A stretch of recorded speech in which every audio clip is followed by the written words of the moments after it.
Hi, my name is Tatiyana, and this is my personal philosophy of teaching. My impact. As a art educator, my overall goal would be to create a safe and healthy environment for my students to express themselves creatively within my classroom. My passion for art is something that I want to share with the world and within the walls of my classroom. The growth of my students' passion and their artistic skills will be the motivation for my efforts to become an educator who leads the students to success regardless of any personal struggles or obstacles they may be facing outside of the school setting. My personal art identity. Art is a big part of who I am as a person and an even greater part of my educational journey. My connection with art has been with me almost my entire life, and I have spent many years expressing myself creatively through my art and have developed my passion for sharing this feeling with others. My decision to major in art education was driven by a single positive experience I had as a teen in high school with an art teacher. This art teacher brought me the confidence to pursue art as a career and inspired me to take my own personal creative skills and use them within a profession I would become entirely passionate about in the future. The role of art. Art, in its entirety, connects people all around the world. The connection art can create through all cultural backgrounds is evident, and it is a beautiful part of human nature. Art is available and accessible in all cultures, despite the environment, location, and/or financial limitations. Art can be used to create in any places in the world, with any medium available to the artist, depending on the resources available to them. Art serves the main and essential purpose of being an outlet that anyone can utilize. It is a vessel for anyone to express themselves emotionally through physical actions, from drawing to painting, ceramics, music, dance, and much more. My personal teaching philosophy. The main themes I would like to incorporate into my classroom and my ways of teaching would be creativity, inspiration, safety, acceptance, growth, and community. Positive language. One of the main teaching strategies I would personally use in my classroom would be the usage of positive language. In my classroom, there would be a zero tolerance policy for negative language as a whole. I would never speak to a student disrespectfully or say anything directed toward them or their work negatively. I would also completely prohibit other students from doing so as well. In the event that a student did, I would make sure to have a conversation with them and explaining why that behavior is not acceptable and what they can do to improve. Without this important demonstration of mindfulness amongst language used and tolerated in a classroom, the lack of trust develops, which will cause discomfort and the students will lack motivation to succeed in class. A quote that I feel resonates with the teaching strategy of the incorporation of positive language in the classroom is: some people may argue that gay and retarded are just words, and nothing to take offense to by anyone who is affected personally.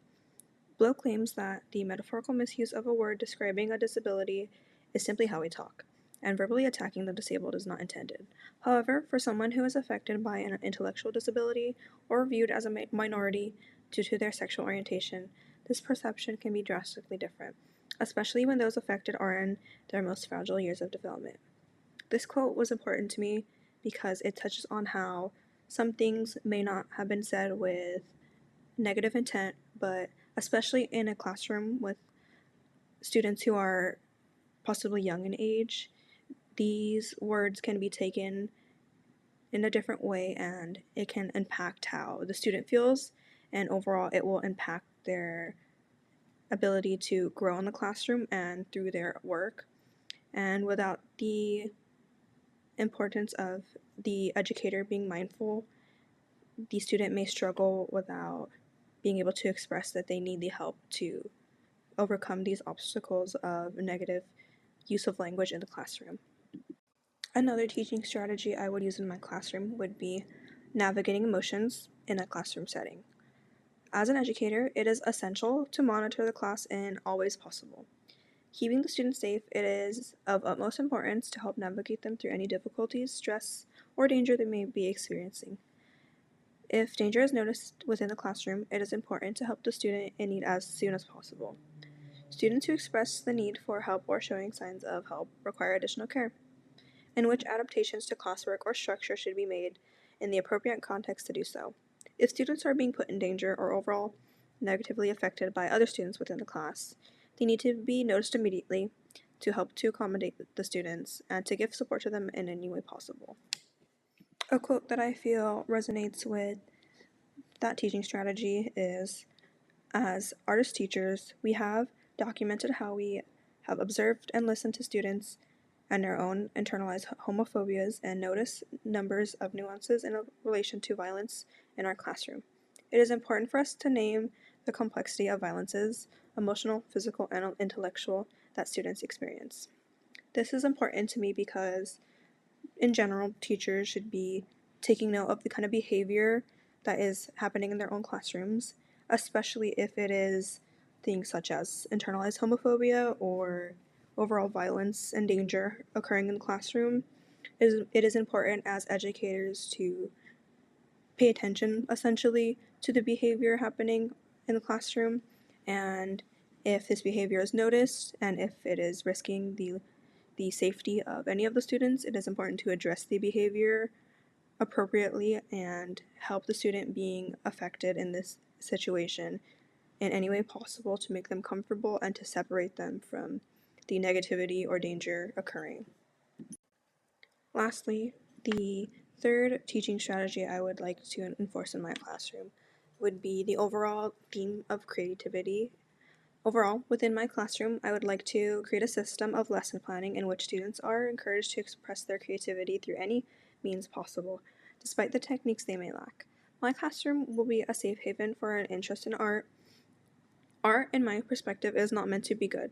No student will need to compare themselves to each other in my class. The purpose of creation of art is completely conceptual to the student and their journey with the utilization of art in a school setting. Art within my classroom will be used as a tool to reach individuality and emotional expression through the time spent with me as the educator of the space.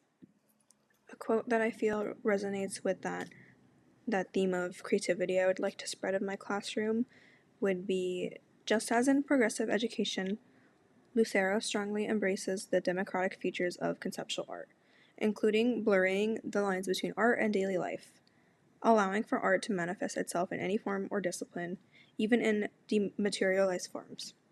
This is important to me because art should not be a certain set of rules, in my opinion. I feel that as an art educator, it is important that we push the students' ability to express themselves in any way possible, in any way that they feel comfortable with. The students should be able to use art to their advantage, and they should not feel confined to create art in a way that follows a certain set of rules.